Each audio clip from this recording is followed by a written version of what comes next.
Hey, what's up everybody? BDF 44 coming at you with another video. Alright, they didn't have my rice, man. This is the first time I came in here and they didn't have it. They only had jasmine and a different type of rice I wasn't familiar with. So I grabbed some of their more generic rice and just ran on out of there. 2 bags of it, but you know, it's one of those situations where I didn't want to have to come back down here during the chaos of Monday for what should be Monday. You want to make sure that you take care of everything that you need to take care of before being on the other side of Lancashire, so you ain't got to trek all the way back up here after getting your hotel to get rice that you're gonna need for that night. So that's really my thinking, just make sure that I had that rice in place rather than to try to wait all the way down there, wait all the way till the end when I've run all the way out of the rice, and then say, okay, now I'm at the motel, let me walk all the way up to where the studio lodge is damn near just to get the rice. It's like, nah, I can do that before we get to that point. So, but then they didn't have my rice. I'm like, maybe I should have waited till tomorrow, but I figured since I came all the way down here, I might as well just try this rice that they had, see if I like something even better. But yeah, man, I feel a little lightheaded. Not really lightheaded, but just not 100% physically, man, not at all. I don't know how much of that has to do with me not having done my cardio in a couple days, with that 100 set being postponed so that I could relax more or less on this elbow that has been injured for a couple days. But I don't know, I think it more has to do with how my body's been handling everything dietarily, if that's the right way to put it.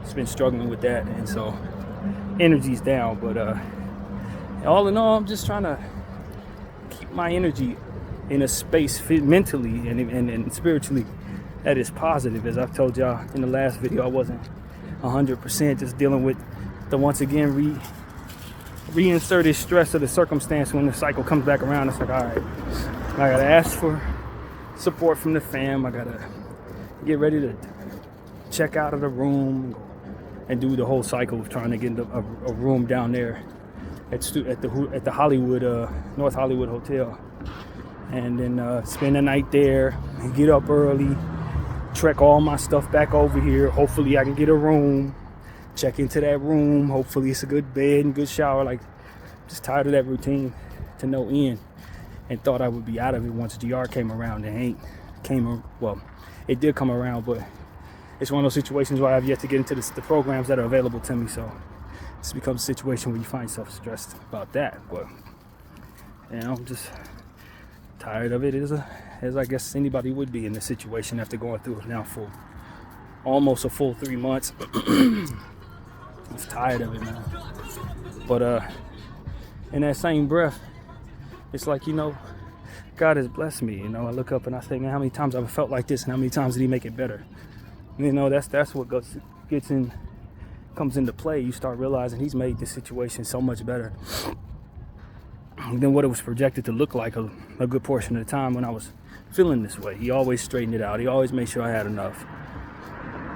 He always got me through the stressfulest moments, made sure that I could lay my head down, even when it got bad, like the night that I had to spend at the hostel. You know, it was terrible that night. I didn't have a good time at all, but He still got me through that. Still showered there, still slept there, still got out of there, still got my hotel room. You know what I mean? Even the worst of it worked out. So it's just not really knowing what's next. Every single time the contract ends ultimately brings about a need to apply that faith once again, and I'm tired of it. I'm ready to not have that be a problem anymore. But, you know, this is what it is. You know, if the Lord was done with me over here, I'd be done with the circumstance. Things would have straightened out already. So, and also just GR, you know, give you $220 a month. And by the time that money comes around, I'm giving the entire thing to the hotel. So it's like you don't have any money, even when they're giving you money. You never have it. So that is also part of the problem. It's just very, very little support coming from the government thus far. And granted, we're almost at January, as to which I expect to be rejected after 5 months of waiting for SSI. It's almost standard that they reject me. But at least we can start the process of going through the appeals and then showing that I've been in therapy the whole time, and showing them I haven't worked since 2021, like around June or whatever. So, that should kind of play into what is necessary in regards to getting myself approved.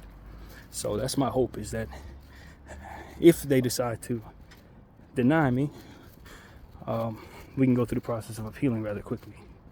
And then from there, hopefully, can get in there and get whatever $1,100 a month they're going to be sending from there, which will be better, especially if I can get myself a unit that is discounted, I guess is what you could say, an apartment that is discounted based on my circumstances, as to which it'll probably be under $1,100 a month, and then I could be able to pay that with the SSI. So that's the hope. That's what I'm praying for. That's what I guess is due to me for the problem. But who knows how long that's going to take? Who knows what this looks like going forward?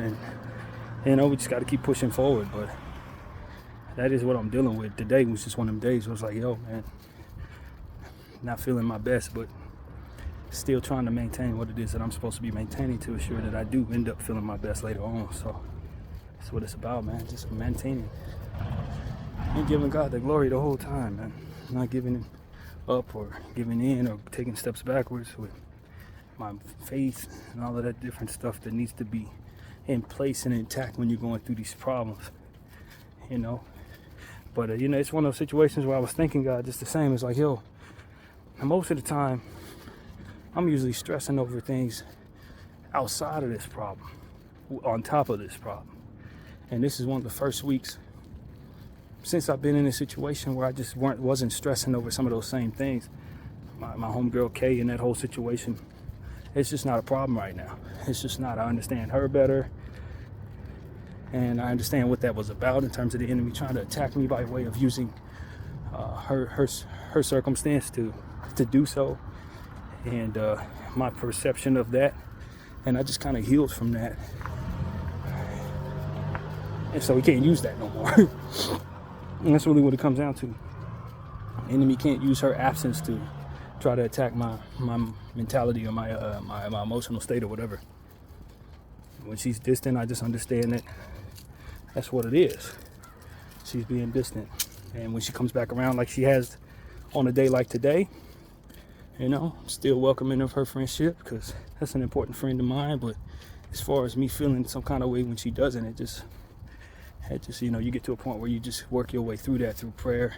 You work your way through that through understanding that comes about as you pray. And so that's what I have now, is a great deal of understanding. So the enemy got to try to use something else.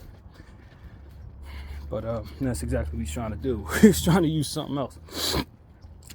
Using my health at this point, my physical health. And so he just keep on pushing forward. That's it. You don't give too much credence to any of it, because that life is fleeting even in and of itself. Whether you got good stuff going on, bad stuff going on, you look in the mirror and you see yourself at this age and you realize it's the only time you're ever going to look like this again. You're going to continue to age going forward. You're going to continue to go through different things. And as you do, it's going to be what you did in these circumstances and how you handle these stresses that ultimately get you in the rhythm of handling those stresses much better. So that's what it is for me. It's getting in the rhythm of turning to God for everything, getting in the rhythm of understanding that it's within God that I'm going to find my peace. It's within God that I'm going to find my best self in regards to handling stresses, not in attacking those stresses without them and just feeling bad or whatever. Doesn't work. But if you get used to doing this now, when things do get worse, or if things get more challenging, you will know exactly by default exactly what you need to do and just be already used to doing it. So that's what I'm telling myself now. It's like, things may not get better, things may get worse or what have you, but I'll get better at handling those things better, and from there I'll be better for it. So praise the Lord for that. And just looking back on different things, I was in my meditation this morning, the Lord was telling me, when you were at so-and-so spot several years ago, I knew you were going to be faced with this over here. When you were dealing with that situation prior to it, I knew you were going to be where you ended up later, at so-and-so spot, so to speak. You know what I mean? It's like, when you speak to God, understand that he knows where you're headed. He knows what's troubles and what celebrations you're gonna be doing. And the key is to trust him that he'll have your back through the current situation and get you through the next one too. But you can't give up in this situation so you can get to that next one. And he was like, what would have happened if you would have gave up at so-and-so spot, just to keep that metaphor going? You would have never got here. You would have never gained all that you've gained, the friendships that you have, the people you've been able to help on your channel. If you would have given up when you felt like giving up back then, look how much good would not have been done. Look how much life you would not have lived to see. And so think that now too. When you're going through what you're going through and you're not feeling 100% right now, think about how that's already been proven to you. And how I'm telling you right now that I know what's coming next. Not only for you, but for who you will be affecting with your energy and with your intentions. So stay the course is what God is telling me. Stay the course. You may not feel good today, but I can see what's coming next. I know you're going to feel good tomorrow. I know what it is that you're going to be thankful for tomorrow. I know what you're going to be asking me for tomorrow already. So to stay the course today to get there. And understand that the blessings that I have ahead for you will be worth living through. So that's what I share with all of you. That's what came to me in meditation today. As I saw all those things God is telling me. I saw everything. Back when you were at Children's Club, when you were 10 years old, I saw this here. I knew this day was coming, where you would be praying to me randomly at a different date in the future. I saw all of this. And I see what's next. So it's like that until you have a full understanding of all of those things for not only yourself, but everybody else, will you no longer need God to rely upon. Until you have that, for which is not coming, you will need God for everything that you got going on so that he can help you through what is coming. Not just what's going on, but how to handle all of it. And so that's what comes to me in meditation as I'm dealing with a day like today, where I just don't feel good physically and mentally. But I'm getting there. I'm pretty sure this walk right here helped. No. And, minding my business. Trying to take care of what needs to be taken care of on my end. And so as far as that's concerned, I think I've won the battle. And it's time to eat. I'm glad for this little walk down the street. Hopefully this rice is good. Even if it's not, I got plenty of it. So I'm going to learn to appreciate it for the short time that I hold on to it, given the fact that I eat a lot of rice real fast these days. And I'm looking forward to being healed up physically so I can get back to my hundreds, for which need to be done. I think for my overall health to be where I want it to be, but you will benefit more from letting your injuries heal. That's what I've been telling you all week. We can't force it, because you end up setting yourself back even further. And when it comes to something like an elbow and you're doing all types of reps and lifts and all that, you will most definitely set yourself back if you don't allow that energy, that muscle to grow in and heal up. So I'm trying to be patient, feeling around on it. While I was in bed, it was still tender, still sore. When I was lifting my suitcase today, I re-aggravated it a little bit this morning. So that's how I know it was a real injury, because I usually don't have issues like that with muscle growth. If something's gonna be sore, it's gonna be sore, but it's not gonna be a re-aggravation and a pull and then further soreness afterwards. So it's like, all right, that was an injury. Let me just be patient with it and just trust that the Lord will let me stay motivated to what needs to be done. When I do heal up, I'll get right back to the consistency of doing my hundreds, because y'all see how happy I am as a person when I'm able to do those and then get back out without even sitting down, like I was doing earlier this week when I got injured. So I was bragging about how good I felt doing the workouts and how many it actually was and all that, but somewhere in that I injured it. Somewhere in there something went wrong in one of those motions. So it humbled me, and I'm cool with it. I'm not losing motivation, and that's the part I need to remind myself. As you're used to yourself in situations like this, not coming back to it for a month, whether injury or not. And that's not the case. Every day I'm just trying to figure out, is it ready? Is it ready? And so just got to be patient. And if I were to go to a doctor, the doctor would tell me to take a week off, take 10 days off. Like, that's exactly what he would tell me. So because I'm aware of what the doctor would otherwise say, you just do it without him. You know what you need to do, so you do it. And so it doesn't hurt right now, but you can still feel the pull in the arm, so to speak. It's the middle arm here and the elbow area. So it hasn't stopped me from doing my push-ups, and it hasn't stopped me from doing my suitcase squats. So, you know, we're still doing stuff, but not quite all that would otherwise be what I want to do for my physical body. So this reminds me, I gotta ask these folks to give me some toilet paper at the front desk. They do supply us with toilet paper and new bags for our trash can. It's one of the things that you don't have to worry about when you're at the Studio Lodge Hotel, is paying for your own toilet paper. They take care of that, and you do have to ask them to give it to you. It's not like they're gonna supply the room with enough for the whole contract, but they don't make you pay for it. So I'm definitely thankful for that. Trash bags and toilet paper do not have to be purchased. Very happy about that. But all in all, that's pretty much my day. Lakers don't play again until Monday, so of course I'll have that video here for you. And you know, just trying to be as consistent as I can with the work that needs to be done on the channel.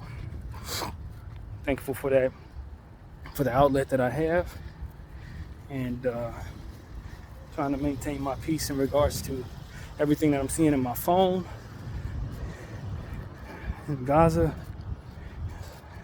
People coming around and trying to back away. All the stuff that we've talked about on this channel, about how we saw signs of the U.S. trying to moonwalk slowly but surely. Now they're starting to do that. Now the VP want to talk about saying, well, we've already talked to them about slowing down on this and that. And it's just a lot of slow moonwalking beginning. That's just been predicted already on this channel. And I know what comes after that too. It's one of those things where people ain't gonna buy it like they think they are. We've seen everybody who was quiet. We've been talking about this, asking for a ceasefire. There's been no acknowledgement of that ceasefire.